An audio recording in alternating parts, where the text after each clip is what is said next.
January has this eerie talent for making the world feel rebooted: fresh calendars, bright promises, clean edges. But listen closely.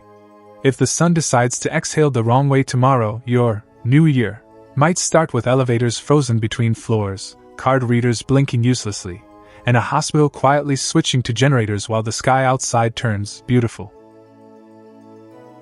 So here's the question we're going to earn together. Could a solar superstorm shut down the power grid, and would we know in time? It's night, and I'm in that kind of control room that never makes it into movies unless something is already going wrong. The light is mostly from monitors. The air smells like coffee that's been reheated one time too many. Everything is steady, graphs breathing gently, green statuses lined up like polite soldiers. You can almost believe the modern world is a solved problem. Then a tone cuts through. Not loud. Not dramatic. Just the kind of alert that makes every nervous system in the room tighten for half a second. Someone leans forward. Another person stops mid-sip. A line of text updates on a feed that's easy to ignore on ordinary days. Space weather. Now, if you've never thought about space weather, that's normal. Most people don't. Weather is what happens in the air: clouds, wind, rain. Space is space. Empty. Harmless. But the term exists because the emptiness between the sun and earth isn't empty at all. It's alive with a moving, invisible substance that can reach into our machines. And the first sign it's happening won't be your phone dying. It won't be a headline. It might be your sense that something in the world is just slightly off. A GPS receiver that drifts a few meters and makes a ship's route look subtly wrong. A plane crew noticing high-frequency radio is suddenly unreliable on a polar route. A data center quietly throttling because timing jitter is creeping into systems that usually behave like metronomes. And somewhere, a grid operator watching a transformer temperature that has no business rising on a calm night. Here's the strange clue that makes this mystery feel almost mythic. At the same time the grid starts to look sick, the sky gets gorgeous. Curtains of green and violet. Auroras spilling into latitudes that don't usually get invited to the show. People outside smiling, filming, thinking they're witnessing something purely aesthetic, nature being generous. Meanwhile, inside the infrastructure of civilization, something is being stressed like a muscle pushed too far. So we're not going to watch this from a safe distance like it's a nature documentary.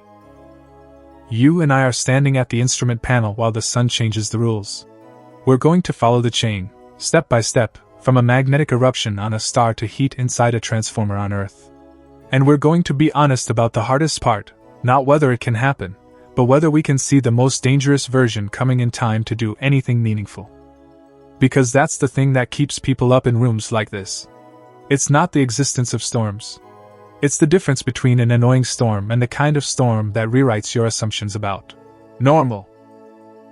What would tomorrow look like if the sun reached into our power lines? Now come with me, closer than feels comfortable, to the surface of the sun. The sun is not a calm, glowing ball. That's an illusion created by distance, the way a roaring stadium becomes a soft hum when you're far enough away. Up close, the sun is a machine made of plasma, matter so hot that electrons are stripped from atoms, turning the whole thing into an electrically charged fluid. If gas is a crowd of bouncing billiard balls, plasma is that same crowd, but every person is holding a magnet, and they're all running. And because plasma carries electric charge, it also carries magnetic fields. Those fields are not decoration. They are architecture. They twist, coil, snap, and rebuild themselves. Imagine stressed rubber bands embedded in a boiling ocean, stretching, tangling, storing energy without anyone seeing the tension until it releases. That tension is what we call solar magnetism, and it's the engine behind the storms. Sunspots are one of the few times the sun's hidden machinery leaves a visible fingerprint. A sunspot isn't a spot, like a stain. It's a scar of intense magnetic concentration, regions where magnetic fields punch through the surface and suppress convection, making the area cooler, and therefore darker. Darker only by comparison. A sunspot would still be blindingly bright if you could isolate it. Tonight, back in our story, the monitors in that control room have been watching those sunspot regions like gamblers watching a dealer's hands. Because some sunspots are quiet, and some are coiled. Some are simple, and some are complex in a way that makes solar physicists lean in and lower their voices. Complexity on the Sun is often a prelude. Then it happens. Not with sound, space is nearly silent, but with violence written into data. A filament destabilizes. Picture a ribbon of cooler, denser plasma suspended above the Sun's surface by magnetic fields, like a heavy rope held aloft by invisible hands. For days it can hang there, impossibly. Until it can't. Magnetic reconnection snaps. That phrase, magnetic reconnection, sounds like jargon because it is. So let's translate it into something you can feel. Imagine two highways of magnetic field lines, flowing in different directions, pressed together under stress. They don't like being forced into that geometry. At a critical moment, they break and rejoin in a new configuration, like tearing two tangled ribbons and tying the ends to different partners. In that instant, stored magnetic energy becomes motion, heat, and acceleration. And the Sun throws a piece of itself outward. A coronal mass ejection, a CME, is not a flare of light. It's mass. Billions of tons of charged plasma, launched into space, carrying a magnetic field like a signature. If a solar flare is a flashbulb, a CME is a cannon shot.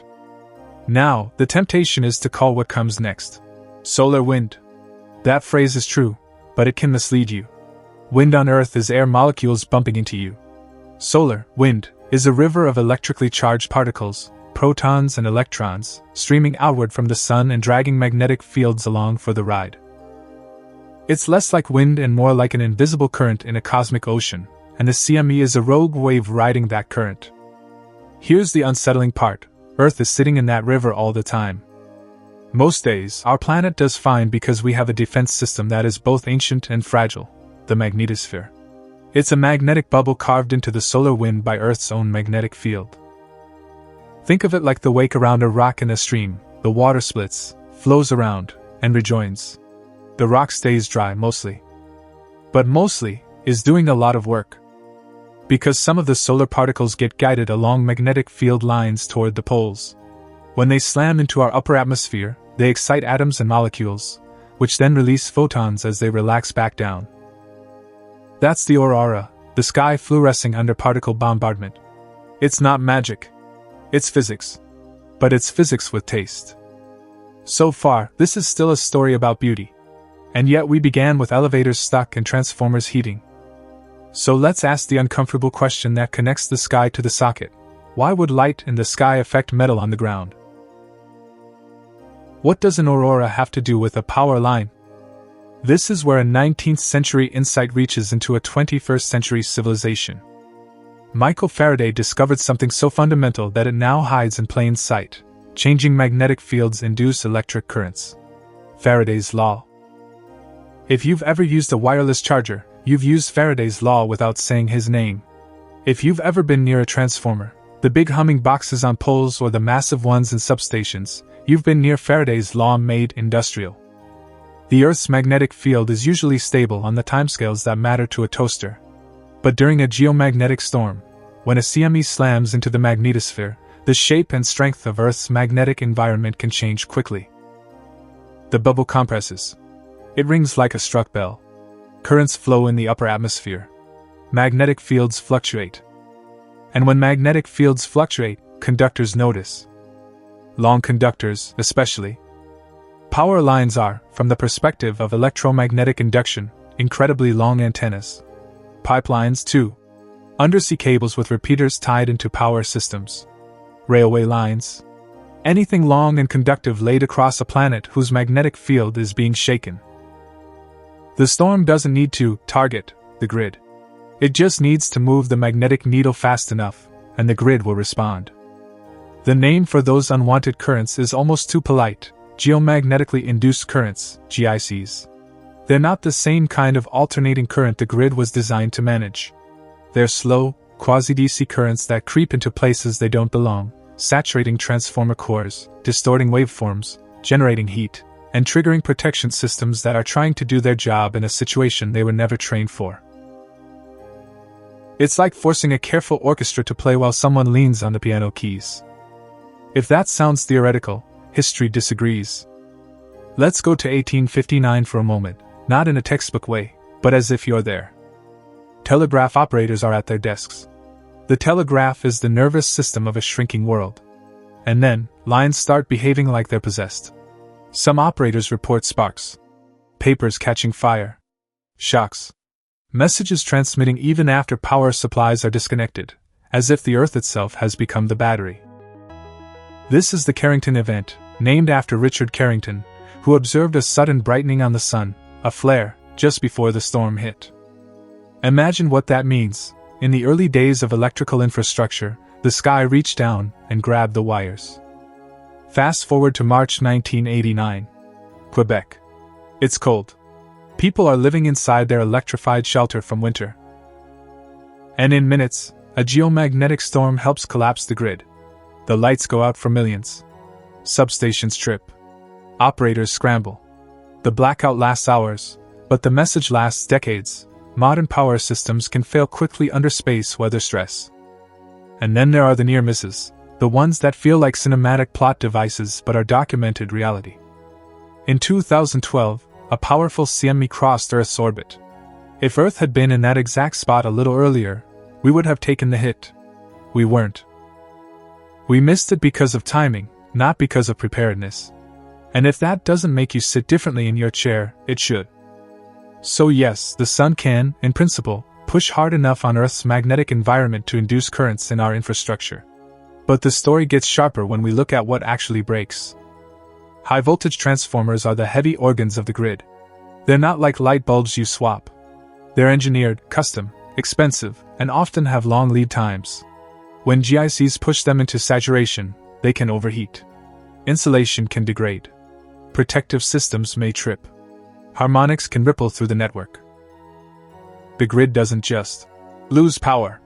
It can become unstable in a way that forces operators to choose between controlled shutdown and uncontrolled failure. Meanwhile, above us, satellites are dealing with their own version of the storm. Their electronics can accumulate charge and suddenly discharge, like microscopic lightning. Their sensors can get blinded by energetic particles. Drag can increase as the atmosphere heats and puffs up, pulling satellites into slightly lower orbits. And the irony is brutal. The same storm that threatens the systems we rely on can degrade the very instruments we use to monitor it. Then there's timing, quiet, invisible, and foundational. GPS isn't just for maps. It's a timing system.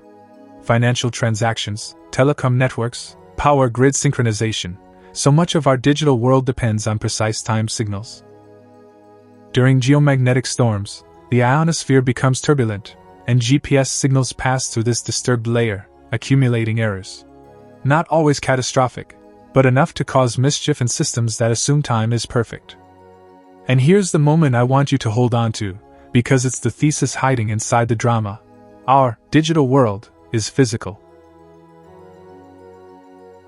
It's copper. It's silicon. It's transformers the size of trucks. It's clocks that must agree to within billionths of a second. It's fields and currents and heat. So when someone says, "Could a solar superstorm shut down the power grid?" they're really asking, could the physics of a star overpower the physics we use to keep civilization humming? The answer is not a simple yes or no. It's a story about conditions, alignment, and how well we can read a warning written in a language of magnetism. And that takes us to the edge of what we know. Slow down with me now, because this is where the plot stops being about raw power and becomes about uncertainty. We're watching the sun in near real time. Spacecraft stare at it constantly, telescopes that see in wavelengths your eyes can't. Coronagraphs that block the sun's bright disk so we can watch the faint halo of the corona and the outward bloom of an eruption. We can see a CME leave. But the hardest part isn't seeing that something erupted. It's predicting what it becomes when it arrives. Because a CME isn't just a blob moving through space. It's structured. It carries a magnetic field. And the way that magnetic field is oriented, its direction in three-dimensional space, can determine whether Earth gets a glancing shove or a deep, system-shaking punch. Here's the key mechanism, and I'll make it intuitive. Earth has its own magnetic field, and at the boundary of the magnetosphere, incoming solar magnetic fields can connect with ours. If they connect efficiently, energy and particles pour in. If they connect poorly, much of the storm slides past. It's like trying to open a zipper. In space physics, one component matters a lot: the north-south orientation of the interplanetary magnetic field, often called BZ. If BZ points south, negative, then it aligns opposite to Earth's northward field at the dayside boundary, and reconnection becomes efficient. The zipper catches. Energy transfers. The storm couples strongly. If BZ points north, the zipper doesn't bite as well. Earth can shrug more of it off. And now comes the shared realization, the kind that feels like an honest eureka because it changes what you pay attention to. It's not just how big the CME is. It's not just how fast. It's how aligned. The most dangerous part of the storm is hidden in a vector, a direction in space, that we often can't measure with confidence until the CME is already close. So when you hear a headline that says, "A CME is coming," the real question is, what's it carrying? Is its magnetic field oriented to pry open Earth's defenses, or is it oriented to slide by? This is why space weather forecasting, despite decades of progress, still contains an element of suspense. And that suspense gets sharper when we talk about warning time. There's a gravitational pull in our minds toward the idea of prediction as comfort. Tell me days ahead.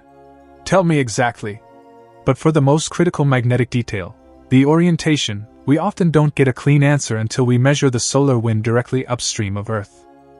We have spacecraft positioned near a point called L1, about 1.5 million kilometers sunward of Earth.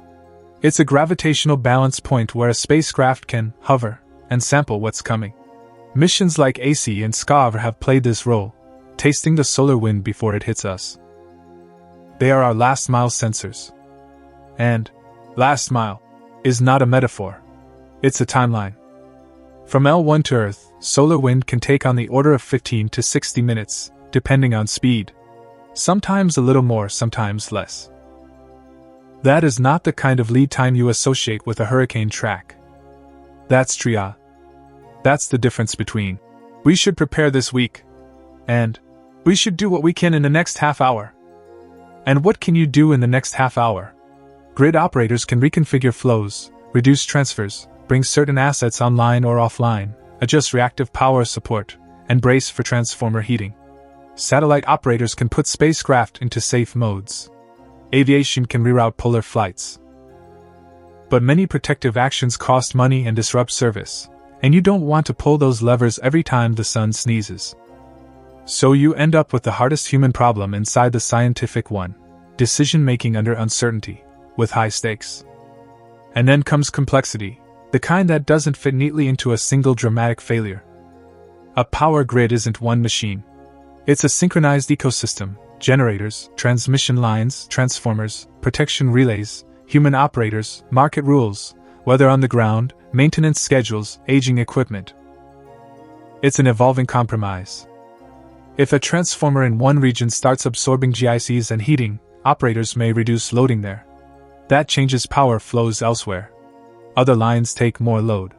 Protective devices see abnormal conditions and may trip to protect equipment. Islands can form, pockets of grid separated from the whole. Some islands survive.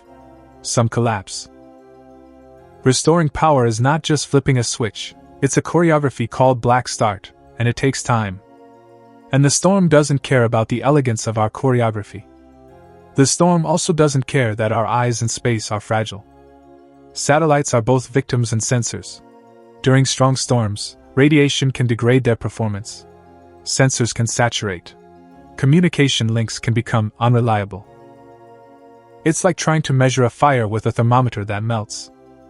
Now I want to stress test reality with you, because this is where the story stops being about abstract risk and becomes a mirror held up to the world as it is.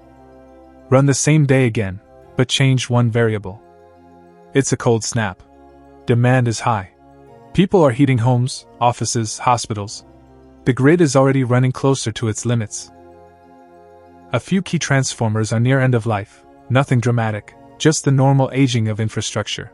Supply chains are stretched because that's what supply chains do now. The CME arrives. If the magnetic orientation is the bad kind, southward, strongly coupled currents begin to creep into the network. Transformer cores saturate. Reactive power demand rises. Voltages sag. Protection systems start making choices.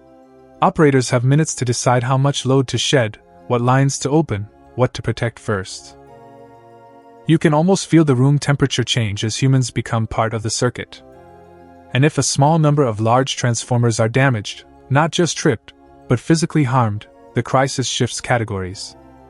Because replacing a major transformer is not like ordering a new router. It can take months. It can require specialized transport. It can depend on manufacturing capacity that doesn't scale overnight. A space weather event becomes a supply chain event. And then it becomes a societal event. This is the awe, and it's not comfortable awe. A star's magnetic breath can rearrange the choreography of an entire planet's technology. Not by malice. Not by intention. By physics. So what do we do with that? We don't panic. We don't pretend it can't happen. We take the only adult option. We learn the system well enough to make it less fragile. Concretely, that means better eyes on the sun. Right now, one of our limits is perspective. If you only watch a CME from one angle, you can misjudge its structure, like trying to estimate the shape of a wave while looking through a keyhole. Multiple viewpoints, spacecraft positioned around the sun's orbit, can help reconstruct the three-dimensional magnetic architecture of an eruption. That's not science fiction. It's mission design. It means improved heliophysics models, physics-based simulations that don't just extrapolate speed but attempt to evolve the CME's magnetic structure as it travels. The Sun-to-Earth journey is not a simple ballistic path. The CME interacts with the ambient solar wind, can rotate, can deform, can merge with other structures. The storm you see leaving the sun is not guaranteed to be the storm that arrives. And it means hardening the grid. This part matters because it's where agency lives. There are engineering options, series capacitors that block quasi-DC currents, improved transformer designs that tolerate GICs better, operational procedures that reduce vulnerability during storm warnings, and strategies for spares, having replacements staged or contracts ready. It's not glamorous. It's civilization quietly choosing to be harder to break. It also means building forecasting like a serious science, not a vibes-based app. Here's how we actually see it coming, in layers, like listening to footsteps before you see the person. We watch sunspots. We classify active regions. We look for magnetic complexity that hints at stored energy. We monitor flares, classified by X-ray brightness as A, B, C, M, X, with X being the strongest. But a flare alone isn't the whole risk. It's a clue, a signal that magnetic stress is releasing. We watch for CMEs specifically. We use coronagraphs to measure CME speed and width, how fast it seems to be expanding, whether it's directed toward Earth. We use helioseismology, listening to sound waves inside the sun, to infer active regions rotating into view on the far side, like hearing thunder before the storm appears over the hill. We use models to estimate arrival time. Then we wait for the last mile confirmation at L1, direct measurements of solar wind speed, density, and magnetic field orientation. That's where BZ reveals itself. That's where the zipper either looks ready to bite, or not. And on the ground, magnetometers and indices like KP and DST function like health monitors for Earth's magnetic environment, telling us how hard the system is being driven. But there's a mindset shift hidden inside all this instrumentation. Space weather forecasting is closer to earthquake science than a weather report. It's probabilistic. It's physics-driven. It comes with meaningful uncertainty. The mature question isn't, will it happen, yes or no? It's, how likely is the worst case, and what actions are justified at this probability? And that brings us to the deeper implication, the one that isn't about transformers at all. We tend to imagine a boundary between nature and infrastructure, as if cities are separate from planets, as if the grid is a human invention floating above geology and sky. But that boundary is imaginary. Our civilization is an extension of planetary physics. It is electromagnetism made visible, streets of copper, towers of steel, satellites stitched into orbit, time signals braided through the air. When the sun erupts, it doesn't invade our world. It reveals what our world has always been. New year, same truth. Resilience isn't optimism. It's literacy. It's learning the sun's language well enough that beauty in the sky doesn't become silence in our sockets. So let's synthesize what we've earned. A solar superstorm is not just a bright aurora. It's a CME carrying magnetic structure. When that structure arrives, its orientation, especially whether it points southward, can couple strongly with Earth's magnetic field, transferring energy into our magnetosphere and ionosphere. Those rapid magnetic changes induce currents in long conductors on the ground. Those currents stress transformers and destabilize grid operations. Satellites and GPS timing can be disrupted. And because grids are complex ecosystems, small failures can cascade, especially under high demand or aging equipment conditions. The risk isn't mystical. It's physical. Now here's a contemplative thought experiment to take with you. Tonight, before you sleep, imagine you could see magnetic fields the way you see light. Every power line would glow with invisible geometry. Every transformer would have a halo of structured force. Earth itself would be wrapped in field lines reaching into space. And then imagine the sun sends a pulse that makes those lines shudder, like a plucked instrument string. If you could see that, would you still think of technology as separate from nature?